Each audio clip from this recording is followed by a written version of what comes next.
Hi friends, భారతదేశము సుదర్శన చక్రాన్ని ప్రయోగించింది. అది పాకిస్తాన్ మీద ప్రయోగించింది. సుదర్శన చక్రం యొక్క శక్తి ఏంటంటే అది అటాక్ చేయగలదు, డిఫెండ్ చేయగలదు. రెండు సామర్థ్యాలు సుదర్శన చక్రానికి ఉన్నాయి. మరి మన దగ్గర ఉన్న సుదర్శన చక్రం ఏమిటి, ఎలా ప్రయోగించింది, ఎందుకు ప్రయోగించాల్సి వచ్చింది, దాని గురించి మనం ఈ వీడియోలో మాట్లాడుకునే ప్రయత్నం చేద్దాం. దానికంటే ముందు మీ అందరికీ ఒక చిన్న విన్నపం. మా ఛానల్ నచ్చితే వెంటనే సబ్స్క్రైబ్ అవ్వండి. వీడియో నచ్చితే ఒక లైక్ కొట్టండి. మీరు కొట్టే లైక్ వల్ల మాకేమీ అదనంగా డబ్బులు రావు, ఏమీ రాదు. వీడియో ఎక్కువ మంది చూడడానికి అవకాశం ఉంటుంది. సో దట్ మేము మరిన్ని వీడియోలు చేయగలుగుతాం. లైక్ ఖచ్చితంగా కొట్టండి. మీ అభిప్రాయాలు కామెంట్ సెక్షన్లో రాసి మాతో పంచుకోండి.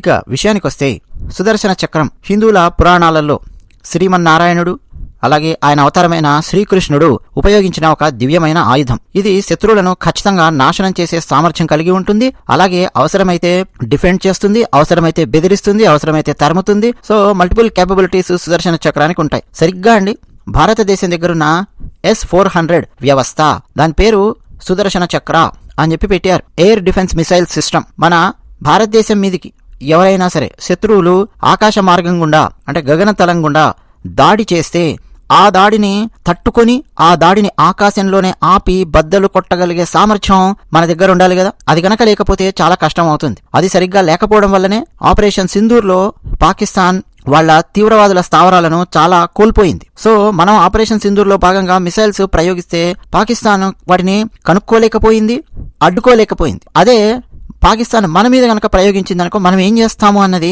థియరీలో మాట్లాడడం కాదు, ప్రాక్టికల్ గా ఈ రోజు ప్రూవ్ అయ్యింది. ఆపరేషన్ సింధూర్ లో భాగంగా పాకిస్తాన్ లోని ఉగ్ర స్థావరాలను లక్ష్యంగా చేసుకుని భారతదేశం దాడి చేసింది కదా. స్పష్టంగా చెప్పింది, సైనిక స్థావరాల మీద దాడి చేయలేదు, ఉగ్రవాద స్థావరాల మీదే దాడి చేశామని భారతదేశం చెప్పింది. అయితే పాకిస్తాన్ ఊరుకోదు కదా. పాకిస్తాన్ ఏం చేసిందంటే ఈరోజు ఉదయము భారతదేశంలోని 15 నగరాలను టార్గెట్ చేసి మరి, ముఖ్యంగా బార్డర్లో ఉన్నటువంటి నగరాలను టార్గెట్ చేసి మరి వాళ్ళ మిసైల్స్ ను ప్రయోగించింది. చైనాకు చెందిన HQ-9 రక్షణ వ్యవస్థలను పాకిస్తాన్ ఉపయోగిస్తోంది. భయంకరమైన క్షిపణులతోనూ భయంకరంగా డ్రోన్లతోనూ భారత సైనిక స్థావరాలను లక్ష్యంగా చేసుకుని ఈ రోజు ఉదయం పాకిస్తాను విరుచుకు పడింది అనాలా, విరుచుకు పడడానికి ప్రయత్నం చేసింది అనాలా, విరుచుకు పడబోయింది అనాలా. ఎందుకు అంటున్నానంటే, ఒకవేళ ఆ మిసైల్స్ గనక పాకిస్తాన్ ప్రయోగించిన HQ-9 గనక మన భారతదేశంలోని సైనిక స్థావరాల మీద పడి ఉంటే ఈరోజు చాలా చాలా చాలా డ్యామేజ్ అయ్యుండేది. అవంతిపుర, శ్రీనగర్, జమ్మూ, పఠాన్కోట్, అమృత్సర్, కపూర్తలా, జలంధర్, ఆదాంపూర్, బఠిండా, చండీగఢ్, నాల్, ఫలోడి, భుజ్ ఇన్ని ప్రాంతాలలోని సైనిక స్థావరాలను లక్ష్యంగా చేసుకుని పాకిస్తాన్ వాళ్ళ క్షిపణులతోనూ డ్రోన్లతోనూ దాడి చేసింది. అయితే భారతదేశం దగ్గర ఉన్న S-400 సుదర్శన ఎయిర్ డిఫెన్స్ మిసైల్ సిస్టమ్ వాటన్నింటినీ ముందుగానే గుర్తించి ఆకాశంలో ఉండగానే వాటన్నింటినీ బద్దలు కొట్టింది. దెబ్బకు పాకిస్తాన్కు ఏం చేయాలో అర్థం కాలేదు. అంటే మనం మన ఆపరేషన్ సింధూర్లో భాగంగా ప్రయోగించిన ప్రతి మిసైల్ పాకిస్తాన్లోని టార్గెట్ను అంటే తీవ్రవాద స్థావరాలను ఛేదించింది. ఒక్క మిసైల్ కూడా ఫెయిల్ అవ్వలేదు. పాకిస్తాన్ ప్రయోగించిన మిసైల్స్లో ఒక్క మిసైల్ కూడా సక్సెస్ అవ్వలేదు. ఇప్పుడు 15 నగరాల మీద డ్రోన్లు మిసైల్స్ దాడి చేయడానికి ప్రయత్నం చేసినప్పుడు కనీసం ఒక్కటైనా తగిలిందా? పాకిస్తాన్ వాళ్ళు ప్రయోగించిందంటే తగలలేదు. ఎందుకు అనంటే S-400 సుదర్శన ఆకాశంలోనే వాటిని అడ్డుకుంది. పాకిస్తాన్ బెదిరింపులను విజయవంతంగా నిరోధించింది. అందుకే అండి దీన్ని సుదర్శన కవచం అని కూడా పిలుస్తూ ఉన్నారు. ఇన్ఫాక్ట్ సుదర్శన చక్రము నుంచి ప్రేరణ పొందినప్పటికీ సుదర్శన కవచము అని చెప్పి మనం అర్థం చేసుకోవాలి. కవచం ఏం చేస్తుందండి, ఏదైనా సరే ఎక్స్టర్నల్ గా ఒక ఫోర్స్ వచ్చి ఢీ కొడుతూ ఉంటే దాన్ని అడ్డుకుంటుంది. నిజానికి కవచాలు అంతవరకు మాత్రం చేస్తాయి, కానీ సుదర్శన కవచం యొక్క స్పెషాలిటీ ఏంటంటే దాన్ని అడ్డుకోవడం మాత్రమే కాదు, దాన్ని నాశనం కూడా చేస్తుంది. S-400 అన్నది రష్యా నుంచి కొనుగోలు చేసిన అత్యంత అధునాతనమైన long range air defence missile system. దీన్ని మన భారత వైమానిక దళం అంటే ఇండియన్ ఎయిర్ ఫోర్స్ ఉపయోగిస్తుంది. నాటో రిపోర్టింగ్ పేరు SA-21 గ్రౌలర్ గా దీన్ని పిలుస్తారు. S-400 ట్రింఫ్ అని కూడా దీన్ని పిలుస్తారు. దీని పరిధి 400 కిలోమీటర్ల వరకు ఉన్న లక్ష్యాలను గుర్తించి నాశనం చేయగలదు.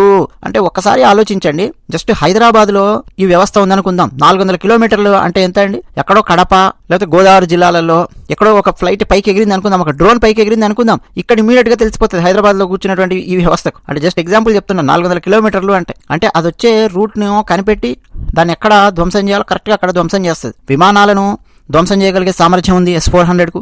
డ్రోన్లను ధ్వంసం చేయగలిగే సామర్థ్యం ఉంది. క్రూజ్ మిసైల్స్ ను ధ్వంసం చేయగలిగే సామర్థ్యం ఉంది. బ్యాలిస్టిక్ మిసైల్స్ ను ధ్వంసం చేయగలిగే సామర్థ్యం ఉంది. అంటే ఎంత అద్భుతమైన టెక్నాలజీ ఉందో ఒకసారి ఆలోచించండి. రాకెట్లు లాంటివి, అంటే ఆ మిసైల్స్ లాంటివి ప్రచండ వేగంతో దూసుకొస్తూ పేలోడ్ని, అంటే బాంబులను మోసుకొని వస్తూ ఉంటే వాటిని ఆకాశంలోనే బద్దలు కొడితే పేలుడు ఆకాశంలోనే జరుగుతుంది, గగనతలంలోనే పేలుడు జరుగుతుంది. ఆ శకలాలన్నీ నేల మీద పడతాయి. ఇప్పుడు పంజాబ్లో ఆ శకలాలన్నింటినీ గుర్తించి వాటిని వీడియోలు తీసి, ఫోటోలు తీసి, వాటిని కలెక్ట్ చేసి మన భారత సైన్యము నెక్స్ట్ అంతర్జాతీయ వ్యవస్థ ముందు ఉంచబోతోంది. ఒకటేసారి అండి 36 లక్ష్యాలను గుర్తించి వాటిని పర్ఫెక్ట్ గా లాక్ చేయగలిగే సామర్థ్యము S-400 సుదర్శనకు ఉంది. ఇక ఈ మిసైల్స్ లో కూడా రకరకాలు ఉన్నాయి. 4 రకాల మిసైల్స్ ఉపయోగిస్తున్నాం. 120 కిలోమీటర్ల రేంజ్ నుంచి వచ్చే వాటికి ఒక మిసైల్స్, 200 కిలోమీటర్ల రేంజ్ నుంచి వచ్చే వాటికి ఒక టైప్ ఆఫ్ మిసైల్స్, 240 కిలోమీటర్స్ నుంచి వచ్చే వాటికి ఒక రకమైన మిసైల్స్, 400 కిలోమీటర్స్ నుంచి వచ్చే వాటికి ఒక రకమైన మిసైల్స్ సుదర్శన కవచంలో భాగంగా ఉపయోగిస్తూ ఉన్నారు. అత్యంత అధునాతనమైన రాడార్లతో గగనతల లక్ష్యాలను గుర్తించి ఛేదించగలిగే సామర్థ్యం ఉన్నటువంటి వీటికి స్టెల్త్ విమానాలను కూడా గుర్తించగలిగే సామర్థ్యం ఉంది. ఇప్పటి వరకు అండి స్టెల్త్ విమానాలను ఐడెంటిఫై చేయడము అన్నది చాలా చాలా టఫ్ గా ఉంటుంది అంటారు ప్రపంచంలో. అటువంటి విమానాలను కూడా గుర్తించగలిగే సామర్థ్యం దీని సొంతం. ఒక్కసారి ఇది గుర్తించిందా 5 నిమిషాలలో రెడీగా ఉంటుంది, ప్రయోగించబడుతుంది. వితిన్ 5 minutes వెళ్ళిపోతుంది. అన్ని వాతావరణ పరిస్థితుల్లో పనిచేయగలిగే సామర్థ్యం ఉంది. అంటే చలికాలం భయంకరంగా మంచు కురుస్తూ ఉంటుంది కదా, ముఖ్యంగా జమ్మూ కాశ్మీర్ ప్రాంతంలో. మరి మంచు కురిసే ప్రాంతంలో మిసైల్స్ డిసెంబర్లోనో జనవరిలోనో ప్రయోగించింది అనుకోండి పాకిస్తాన్. ఆ టైంలో కూడా భయంకరమైన మంచు తుఫానులో కూడా ఇది వెళ్ళి వాటిని ఢీకొట్టగలదు. తుఫానులోను, వర్షంలోను, పిడుగులు పడే వర్షంలో, మెరుపులు ఉన్నటువంటి వర్షంలో కూడా ఇది గగనతలంలో ప్రయాణం చేసి శత్రువుల వ్యవస్థను ధ్వంసం చేయగలుగుతుంది. భారతదేశం అంటే ఈ వ్యవస్థను 2018లో రష్యా నుంచి $5.43 బిలియన్ 5 స్క్వాడ్రన్లను కొనుగోలు చేసింది. అంటే మొత్తం 40,000 కోట్ల రూపాయలు భారతదేశం దీనికోసం వెచ్చించింది. ఇగో ఇటువంటి సిచ్యువేషన్ వస్తుందనే నరేంద్ర మోదీ గారి ప్రభుత్వము ముందు నెగోషియేట్ చేసి ఇటువంటి వాటిని అత్యంత అధునాతనమైన రక్షణ వ్యవస్థను కొని భారతదేశాన్ని మరింత బలోపేతం చేసుకుంటూ వస్తున్నారు. చాలా మంది ఏంటంటే నరేంద్ర మోదీ గారు వివిధ దేశాలకు వెళుతూ ఉన్నప్పుడు ఒక టైంలో అయితే ముఖ్యంగా మోదీ గారు ప్రధానమంత్రి అయినటువంటి ఆ 2-3 ఏళ్లలో మీరు చూడాలి, ఈయన ఎప్పుడు ఇండియాలో ఉండడు, ఎప్పుడు బయటే తిరుగుతూ ఉంటాడు అని చెప్పి వెటకారాలు చేయడం. ఆ మధ్య ఒకసారి బిగ్ బాస్కి వచ్చిన ఒక హీరో గారు కూడా ఉన్నారు, ఓ పాత హీరో, ఇప్పుడు ప్రస్తుతం విలన్ని పాత్రలు వేస్తున్నాడు, క్యారెక్టర్ పాత్రలు వేస్తున్నాడు. ఆయన కూడా మాట్లాడడం నాకు బాగా గుర్తుంది. నరేంద్ర మోదీ గారి మీద వెటకారం చేస్తాడు ఆ క్యాండిడేట్. ఎందుకంటే తెలుగు రాష్ట్రాలలో ఒకనొక టైంలో నరేంద్ర మోదీ గారి మీద ఫుల్గా విషమెక్కించి పెట్టారు కదా. 2017 నుంచి మొదలెట్టారు. 2016 అక్టోబర్లో డిమానిటైజేషన్ చేసిన తర్వాత నుంచి మొదలెట్టారు. 2017 నుంచి మొదలెట్టి ఇక విషం. అందులో భాగంగా మోడీ ఎప్పుడు ఇక్కడ ఉండడు, మోడీ ఎప్పుడు వేరే దేశంలో ఉంటాడు, మోడీ ఎప్పుడు ఫ్లైట్లో ఉంటాడు, అసలు ఆయన ఎప్పుడు ఇండియాలో ఉన్నాడండి మా కష్టాలు పట్టించుకోవడానికి, ఇట్లా డైలాగులు, సెంటిమెంట్ రెటారిక్స్ ఇవన్నీ అండి ఫుల్గా జనాలను రెచ్చగొట్టి పెట్టారు. కానీ ఎందుకు వెళ్తున్నారు నరేంద్ర మోదీ గారు చెప్పండి? ఈరోజు పాకిస్తాన్ ప్రయోగించిన అన్ని మిసైల్స్ ను ఆకాశంలో ధ్వంసం చేయడం వెనక ఎంత ప్లానింగ్ ఉందో చూడండి. ఇటువంటి సిచ్యువేషన్ వస్తే ఎట్లా ఎదుర్కోవాలి అని 2018లోనే రష్యాతో కుదిరినటువంటి $5.43 బిలియన్ డీల్. అలాగే అండి ప్రస్తుతం 3 స్క్వాడ్రన్లు ఇప్పటికే డెలివరీ అయ్యాయి. ఇంకా 2 స్క్వాడ్రన్లు డెలివరీ కావాలి మనకి 2025-2026 ఈ ఫైనాన్షియల్ ఇయర్ లో.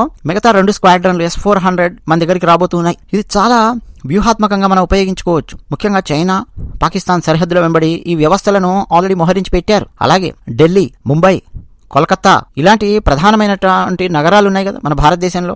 అలాగే వ్యూహాత్మకమైన స్థావరాలు కొన్ని ఉంటాయి భారతదేశంలో. అవన్నీ భారత ప్రభుత్వం ప్రకటించకూడదు. వాటిని కూడా ఇవి రక్షిస్తూ ఉంటాయి. 2024 జూలైలో జరిగిన ఒక వాయు రక్షణ ఎక్సర్సైజ్ లో S-400 సుదర్శన కవచ్ ఈ వ్యవస్థ 85% శత్రు విమానాలను నాశనం చేసింది. ముఖ్యంగా సిమ్యులేటెడ్ రాఫెల్, సుఖోయ్, మిగ్ ఇలాంటి విమానాలను టెస్ట్ చేశారు, ఇది నాశనం చేయగలుగుతుందా లేదా అని చెప్పి. సో ఈ వ్యవస్థ భారతదేశ గగనతల రక్షణను బలోపేతం చేస్తోంది.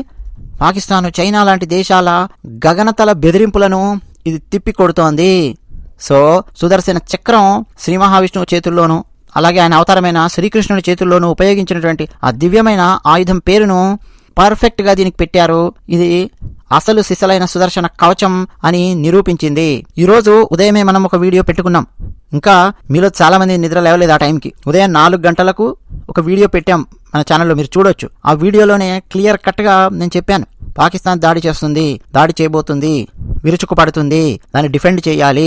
ఒకవేళ ఏమైనా సరే ఆ మిసైల్స్ వచ్చి మన భూభాగంలోని కీలకమైన ప్రాంతాలను కనుక తాకాయా, ఏమైనా జరిగిందా, కొలాటరల్ డ్యామేజ్ ఏమైనా అయ్యిందా, ఇమ్మీడియట్ గా INS విక్రమాదిత్య ఫ్లీట్ క్యారియర్ మీద నా ఫ్లైట్స్ వెళ్లి కరాచీ పోర్ట్ ని ధ్వంసం చేయడము ఖాయము. ఇవన్నీ అండి నెక్స్ట్ భారతదేశం తన ప్లాన్ లో భాగంగా ఇంప్లిమెంట్ చేసుకుంటూ వస్తుంది. దాంతోపాటు సర్ప్రైజ్ ఎలిమెంట్స్ కూడా చాలా ఇవ్వబోతోంది. నెక్స్ట్ 48 అవర్స్ లో చాలా చాలా సర్ప్రైజ్ ఎలిమెంట్స్ మనం ఎక్స్పెక్ట్ చేయొచ్చు అనే విషయం కూడా ప్రస్తుతం రక్షణ శాఖ మంత్రి రాజ్నాథ్ సింగ్ గారు మాట్లాడిన మాటలలో నర్మగర్భంగా మనకు అర్థమవుతోంది. అదే విషయం. ధన్యవాదాలు.